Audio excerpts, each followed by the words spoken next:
High Brian, আশা করি সকলেই ভালো আছেন। আজকে আরেকটা বিষয় নিয়ে আপনাদের সাথে আলোচনা করব, সেটা হলো বিজনেসের গুগল ওয়ার্কস্পেসের ইমেলে যদি ইমেল রিসিভ না হয় সেই ক্ষেত্রে আপনি কি করবেন।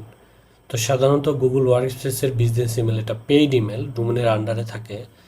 এটা বাংলাদেশের মানুষ খুব কম ইউজ করে, তবে বর্তমানে অনেক কোম্পানি বিভিন্ন বড় বড় যারা এজেন্সি চালাইতেছে, তারপর অনলাইনে যারা কাজ করে তারা অনেকে এটা ইউজ করতেছে। তো বিশেষ করে এইটা বাইরের দেশে মানুষ প্রচুর ইউজ করে তাদের বিজনেসের জন্য। তো আপনি যদি এই ভিডিওটা দেখেন তাহলে এটা শেখার পর আপনি এই সার্ভিসটা অনলাইনে ফ্রিল্যান্সিং মার্কেট প্লেস ফাইবার আপওয়ার্কে সেল করতে পারবেন। আমি নিজেও এটা সেল করি, মানে এই ধরনের সার্ভিস আপনি দিতে পারবেন। তো কথা না বেরিয়ে চলুন দেখা যাক কিভাবে প্রবলেমটা ফিক্স করব। আমি একটু দেখাই, এখানে দেখেন এই যে এটা আমার বিজনেস ইমেল আইডি, আশা করি আপনারা দেখতে পাচ্ছেন, hashem@emailsupportpro.com। ওকে, এটা হলো আমার বিজনেসের ইমেল আইডি। ওকে, এই ইমেলটা এখন ইমেল রিসিভ হচ্ছে না। তো এটা চেক করার জন্য আমি একটা কাজ করব, সেটা হলো এটাতে একটা ইমেল পাঠাবো। তো পাঠাই hashem@emailsupportpro.com। ওকে, তো এটা একটু দেখি, একটা টেস্ট পাঠাই। এটা আমার ওয়েবসাইটের জন্য আমি ইউজ করি, এই জন্য এখানে আমার এটা সেভ আছে। আচ্ছা, যাই হোক, টেস্ট পাঠানোর পর আশা করি একটা বাউন্স ব্যাক চলে আসবে। তবে বাউন্স ব্যাক আসুক অথবা না আসুক, অনেক সময় বাউন্স ব্যাক আসেও না। তবে আমার দেখতে হবে যে টার্গেট যে আমার মেল ইমেল, সেখানে মেল রিসিভ হয় কি না। তো একটু দেখি, দেখেন আমি মেল পাঠাইছি ইতিমধ্যে। তো মেল কিন্তু এখনও আসে নাই, যদিও একটু সময় লাগে। তো একটু ওয়েট করি, দেখি মেলটা আসে কিনা। তো আমি একটু সেন্টার টাইম আপনাদের দেখাই, যে দেখেন আমি কিন্তু আসলেই মেলটা পাঠাইছি। দেখেন মেল কিন্তু রিসিভ হয় নাই। ওকে, তো মেল রিসিভ হয় নাই। তো এখন মেল রিসিভ না হলে আপনি কি করবেন, কি করতে হবে। তো প্রথম স্টেপে আপনি যদি ডোমেন নেম জানেন তাহলে ভালো, না জানা থাকলে যদি আপনি যদি কোম্পানির কোনো আইটিতে থাকেন অথবা আহ, যে কারো প্রবলেম হতে পারে, তার কাছ থেকে আপনি ডোমেন নেমটা নিয়ে নেবেন। ডোমেন নেম নেওয়ার পর ডিএনএস চেকারে যাবেন। এই ডিএনএস চেকারটা আপনি যে কোনো ব্রাউজারে সার্চ দিলেই পেয়ে যাবেন। দেখেন আমার ডোমেন নাম emailsupportpro.com। তো এটা প্রথমে আপনি এমএক্সটা চেক করবেন। দেখেন এমএক্সটা একদম ক্রস, মানে এমএক্সটা অ্যাক্টিভ নাই। আপনি আরেকটু ওয়েবসাইট থেকে ওটা চেক করতে পারবেন, এমএক্স টুলবক্স। তো এটা দিয়ে এখানে চেক করতে পারবেন। তো আমি আমার ডোমেন নেমটা দিচ্ছি, তারপর এখানে এমএক্স লুকআপ। দেখেন এমএক্সটা কিন্তু নাই। আচ্ছা, এটা অ্যাড করার পর আমি আবার দেখাবো। তারপরে দেখতে হবে যে আপনার ডোমেনটা ঠিক আছে কিনা, আপনার ডোমেনটা অ্যাক্টিভ আছে কিনা, তারপর ডোমেনটা কোথায় আছে। তো আমি নেম সার্ভার চেক করবো এর জন্য। তো দেখেন আমার ডোমেনটা আছে ডিএনএস পার্কিং। এটা আসলে হোস্টিংয়ের নেম সার্ভার। তো নেম সার্ভার দেখার পর আপনি যদি বুঝতে না পারেন যে কোথায় এটার নেম সার্ভার অথবা হোস্টিং আছে, তাহলে আপনাকে এটা গুগলে অথবা এআই চ্যাট দিয়ে মেসেজ দিয়ে বের করতে হবে যে আমার এটা, এই যেটা আমি একটু যদি দেখাই আপনাদের, এটা চ্যাট জিপিটি খুব সুন্দরভাবে বলে দিবে। ওকে, চ্যাট জিপিটি আমি নেম সার্ভারটা সেভ করছি, কপি করছি। এখন আমি সার্চ দেবো what is this name server provider.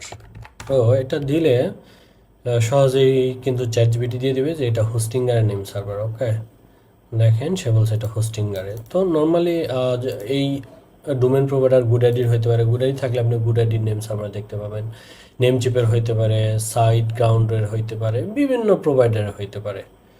তো আচ্ছা, প্রথমে তাহলে কি চেক করবো, ইমেল রিসিভ না হলে নেম সার্ভারটা চেক করব, তারপর দেখবো এমএক্স রেকর্ড আছে কিনা।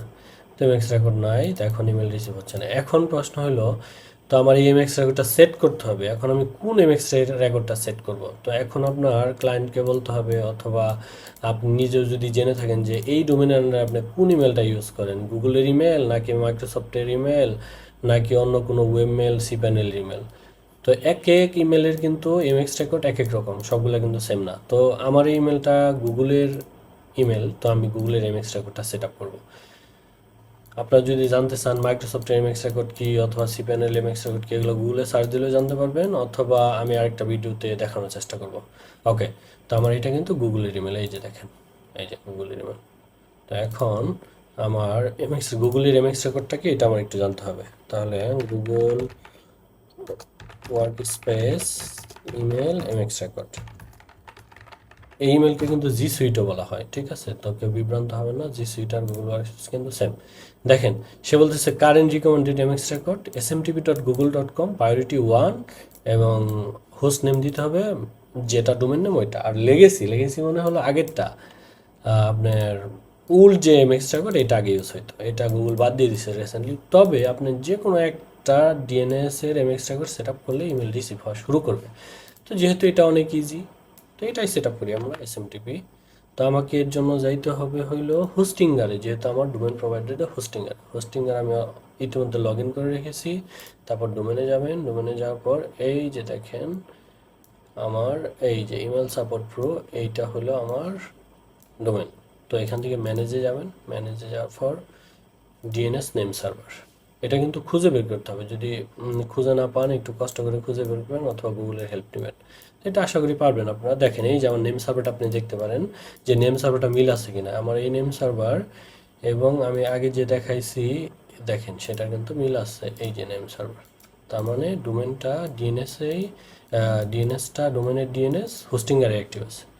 তো আমার এখন এটা করতে হবে। এখন এখানে একটু দেখেন যে দেখি এমএক্স রেকর্ড সেট আপ আছে কিনা, আসলে কিন্তু নাই। এই যে এমএক্স রেকর্ড এ আছে, টিএক্সটি আছে, কিছু সিনেমা আছে।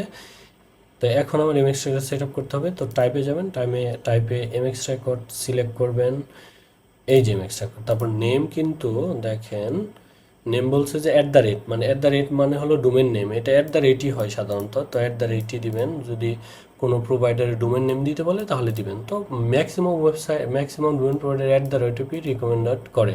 তো মেল সার্ভার কি smtp.google.com, এটা আমি কপি করে রেখেছি। প্রায়োরিটি কিন্তু 1 এবং টিটিএল আপনি ডিফল্ট রাখতে পারেন অথবা 3600 দিতে পারেন অথবা 1 আওয়ারও দিতে পারেন। তো আমি নর্মালি রিকমেন্ড করি 1 আওয়ার। যদি আওয়ার দেখায় তাহলে 1 আওয়ার দিবেন, আর যদি সেকেন্ড দেখায় তাহলে 3600, মানে 1 আওয়ারে 3600 সেকেন্ড এটা দিবেন। তার অ্যাড রেকর্ড দিবেন। তো অ্যাড করার পর এই যে দেখেন এটা কিন্তু হয়ে গেছে, ওকে অ্যাড হয়ে গেছে। এখন আমাকে আবার চেক করতে হবে, যদিও ডিএনএস আপডেট করতে নর্মালি 24 থেকে 48 ঘন্টা নেয় অথবা 72 ঘন্টা নিতে পারে, এটা ডোমেন প্রোভাইডারের উপর ডিপেন্ড করে। তবে নর্মাল এখন যে জনপ্রিয় ডোমেন প্রোভাইডার চলে আসছে GoDaddy, নেমচিপ, হোস্টিঙ্গার, ক্লাউডফ্লেয়ার, এগুলোতে খুব দ্রুত আপডেট হয়ে যায়। আমি যদি এখন এক্সট্রা চেক করি, আশা করি এই দেখেন আপডেট হওয়া শুরু হয়ে গেছে। এত কিন্তু ক্রস হইতেছিল এবং এইখানে যদি দেখি আশা করি এখানে হয়ে গেছে। এই যে দেখেন, হ্যাঁ এটা কিন্তু এতক্ষণ ক্রস ছিল, এখন হয়ে গেছে। তো কিছুক্ষণ পরে থেকে আমার ইমেল রিসিভ হওয়া কিন্তু শুরু হয়ে যাবে। তো একটু ওয়েট করেন, একটু ওয়েট হওয়ার পর এটা আপনি এখান থেকে অ্যাডমিন কনসোল থেকে দেখতে পারেন, অ্যাকাউন্ট ডোমেন ম্যানেজ ডোমেন। এই যে দেখেন জিমেল কিন্তু ভেরিফাইড, জিমেল অ্যাক্টিভেট আছে, আগেই করছিলাম এটা, এখনও মানে ডিঅ্যাক্টিভেটেড হয় নাই, যেহেতু আমি কিছু ঘন্টা আগে এটা রিমুভ করছি, তো এর জন্য হয় না। আমরা এখনই একটা টেস্ট করতে পারি যে দেখা যাক এটা মেলটা রিসিভ হয় কি না। Let's check it out. So আমি আবার একটা ইমেল পাঠাবো আমার ইমেলে। অনেক সময় নিতে পারে 2-3 ঘন্টা, এতে বিভ্রান্ত হবেন না আপনারা। আবার একটা টেস্ট অ্যাগেন। তবে নর্মালি 1 ঘন্টার মধ্যে এটা ফিক্স হয়ে যায়। সেন্ড। তো মেল দেখেন সেন্ড হয়ে গেছে। এখন আমার দেখার পালা এখানে মেলটা আসে কিনা। এই যে চলে আসছে। তাইলে আমরা কিন্তু সাকসেসফুলি এটা সলভ করতে পারছি। এই ধরনের অনেক কাজ কিন্তু মার্কেট প্লেসে আছে। এখন আপনি এই কাজগুলো শিখবেন কিনা, আপনি সার্ভিস সেল করবেন কিনা, এটা একান্ত আপনার ব্যাপার। তবে আমার মনে হলো আপনাদের দেখানো দরকার, আমি দেখাইলাম। তো আজকে এই পর্যন্তই ছিল। আমার ভিডিওটা যদি ভালো লাগে আর যদি কোনো কোশ্চেন থাকে তাহলে আমাকে নক করতে পারেন। আর অবশ্যই এই ধরনের ভিডিও পেতে আমার চ্যানেলটা সাবস্ক্রাইব করে রাখবেন। এই ধরনের অনেক ভিডিও পাবেন, আমি বারবারই আমার ভিডিওতে বলে আসি, কিন্তু বাংলাতে এই ধরনের ভিডিও পাওয়া একটু কষ্টকর। তো সকলের জন্য শুভকামনা, সকলে ভালো থাকবেন। আসসালামু আলাইকুম।